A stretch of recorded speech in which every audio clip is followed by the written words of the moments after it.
Hi மக்களே, இன்றைக்கி night நம்ம வீட்டில் என்ன ஸ்பெஷல் அப்படின்னு பார்த்தீங்கன்னா தக்காளி ரசம் வச்சு மீன் தாங்க பொரிக்க போகிறேன். இன்றைக்கி நான் ரொம்ப சந்தோஷமாக இருக்கேன். ஏன்னா சென்னையிலேருந்து ஒரு 15 பேர் பெரிய ஃபேமிலி அவங்க வந்து மூணாரை சுற்றி பார்க்க வந்திருக்காங்க. வந்த இடத்துல நம்ம டேமுக்கு வந்திருக்காங்க. என்னோட ஞாபகம் வந்தோடனே டேமில் நம்ம ஃபோட்டோ பசங்கள்கிட்ட சொல்லி இனி வர சொல்லியிருந்தாங்க. ஸோ பசங்களே என்னை கால் பண்ணி வாங்க அப்படின்னு சொன்னாங்க. உடனே நான் ஹஸ்பண்ட் கரெக்டாக பைக்கை ஸ்டார்ட் பண்ணி வெளியே கிளம்புனாங்க லாட்ரி விற்கிறதுக்கு. ஸோ அவங்களோட போய் அப்படியே டேமில் இறங்கிட்டேன். அவங்கள பார்த்தாலே எனக்கு ரொம்ப சந்தோஷங்க. எனக்கு வந்து வலையெல்லாம் வாங்கிட்டு வந்து என் கையில் போட்டு விட்டாங்க. என்னால் இந்த சந்தோஷத்துலேருந்து வெளியில் வரவே முடியல. அந்தளவுக்கு நான் ரொம்ப ஹாப்பியாக இருக்கேன். ஏன்னா நம்ம காசு பணம் சம்பாதிக்கிறதை விட நல்ல மனுஷங்களை சம்பாதிக்கணும், அதுதான் ரொம்ப முக்கியம். எங்கள் அம்மா வந்து அடிக்கடி சொல்லுவாங்க, காசு பணம் இன்றைக்கி வரும் நாளைக்கு போகும், ஆனால் நல்ல மனுஷங்களை வந்து நம்ம எப்போதுமே சம்பாதிக்கணும் அப்படின்னு சொல்லிட்டு. ஸோ அப்படியே கிச்சனில் வேலை பார்த்துட்டு இருக்கும்போது ஹஸ்பண்ட் நீ வேலையை பாரு, ஏன்னா நான் டேம் போயிட்டு என்னை கூட்டிகிட்டு போகும்போது அது இறக்கம் கொண்டு போய் விட்டுட்டாங்க. ரிட்டன் வரும்போது ஏத்தமாக நடந்தே வந்தேன்னா லைட்டாக எனக்கு டயர்டாயிடுச்சு. ஸோ ஹஸ்பண்ட் சொன்னாங்க நான் பாத்திரத்தெல்லாம் விளக்குறேன், நீ வந்து சமையல் வேலையை மட்டும் பாரு அப்படின்ற மாதிரி சொன்னாங்க. உடனே நானும் ரசம் வைக்கிறதுக்காக சின்ன வெங்காயம் தக்காளி எல்லாமே கட் பண்ண ஆரம்பித்தேன். ஹஸ்பண்டு வந்து கடன்னு பாத்திரத்தை வந்து விளக்கிட்டாங்க. உண்மையிலே எனக்கு அந்த ஃபேமிலி பார்க்கும்போது ஹஸ்பண்ட் அர்ஜென்ட்டாக போனதுனால தான் அவங்கள வந்து பார்க்க முடியல, அதனால அவங்க போயிட்டாங்க.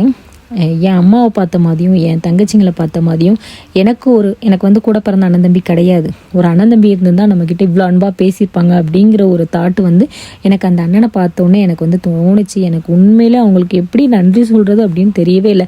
என்னையும் ஒரு ஆளாக மதித்து என்னையை பார்க்கணும் அப்படின்னு சொல்லிட்டு வலையெல்லாம் வாங்கிட்டு வந்து என்னை வந்து சர்ப்ரைஸ் பண்ணது. என்னால் சத்தியமாக அதுலேருந்து வெளியே வரவே முடியலைங்க. ஏன்னா நான் இந்த அளவுக்கு வந்து நம்மளை வந்து நிறைய பேர் வந்து எப்படி சொல்கிறது, நம்மளெல்லாம் நினைக்கிறாங்க அப்படின்னு நினைக்கும்போது எனக்கு அதுவே ரொம்ப சந்தோஷமாக இருக்குது. அவங்க பெரியவங்க 2 பேர் வந்திருந்தாங்க இல்லையா, ஸோ அவங்க காலில் வந்து ஆசீர்வாதம் வாங்கினேன். ஏன்னா நமக்கு வந்து காசு பணத்தோட பெரியவங்களோட ஆசீர்வாதம் வந்து ரொம்ப ரொம்ப ரொம்ப முக்கியங்க. ஒருத்தவங்களுடைய வாழ்த்து அப்படிங்கிறது நம்மளை வந்து ரொம்ப காலத்துக்கு நல்லா வாழ வைக்கும்.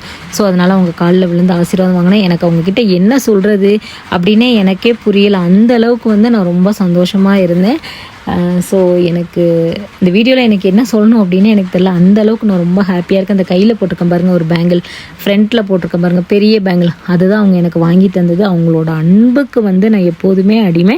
இந்த சோஷியல் மீடியாவாக இருக்கட்டும், நான் பார்க்குறவங்களா இருக்கட்டும், நிறைய நல்ல உள்ளங்களை வந்து கடவுள் எனக்கு வந்து காமிச்சு கொடுத்துருக்காங்க, என்கிட்ட வந்து சேர்த்துருக்காங்கன்னு நினைக்கும்போது கடவுளுக்கு நான் நன்றி சொல்லணும்.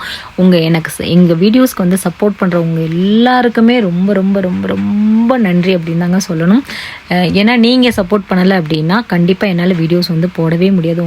ஸோ மக்களே, இந்த வீடியோ பிடிச்சிருந்தா மறக்காமல் லைக் அண்ட் ஷேர் பண்ணுங்கள். Good night.